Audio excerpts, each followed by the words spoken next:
regularly been talking about Bunyadiyani, Pilaipalli, Dharmadi, Kalwa. So last 2 weeks దాకే review కూడా పెట్టారు మీరు. మా ప్రాంత వాళ్ళందరూ కూడా చాలా హ్యాపీగా ఉంది.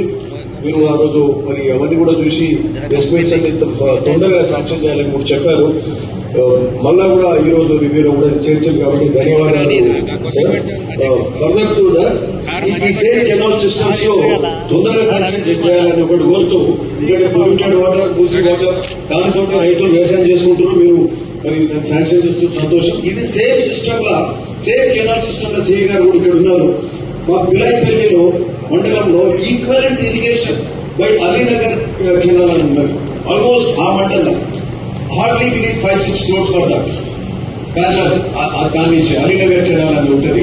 ప్లస్ అట్లనే బీబీ నగర్ అండ్ బోర్గిల్ మండలికి సంబంధించి గొల్లెపల్లి కాలువ అనేది ఒకటి ఉంటుంది. దానికి సంబంధించి అదొకటి, అది కూడా 4-5 crores.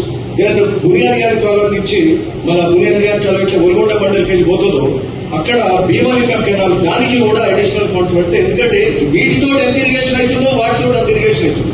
సో కొద్ది అమౌంట్ తో రైతులు కాబట్టి లాస్ట్ టైం కూడా అది మెన్షన్ చేసినాం. అదొకటి కూడా చేయాల్సిన అవసరం ఉందని కూడా చెప్తూ, so thanks for the opportunity. ఈ శాంక్షన్ కావాలి.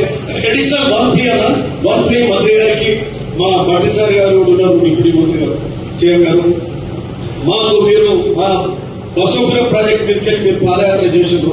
మా అందరికి, మా రైతులకు, మా ప్రాంతవాసులందరికీ కూడా గుర్తు.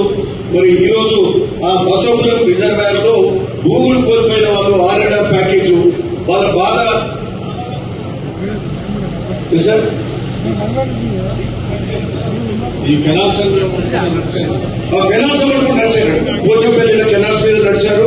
ఆ ప్రాంత బసవపురం ప్రాజెక్ట్ మీదకి తిరిగారు, కెనాల్స్ మీదకి బీబీ నగర్ ఇవన్నీ. అంటే ఇది ఇరిగేషన్ మీద మాట్లాడుతున్నారు కాబట్టి పూర్తి చేద్దామని ఇప్పుడు ఈ కెనాల్స్ ఈ చేస్తాం. ఈ కెనాల్స్ మీద వేరే మాట్లాడితే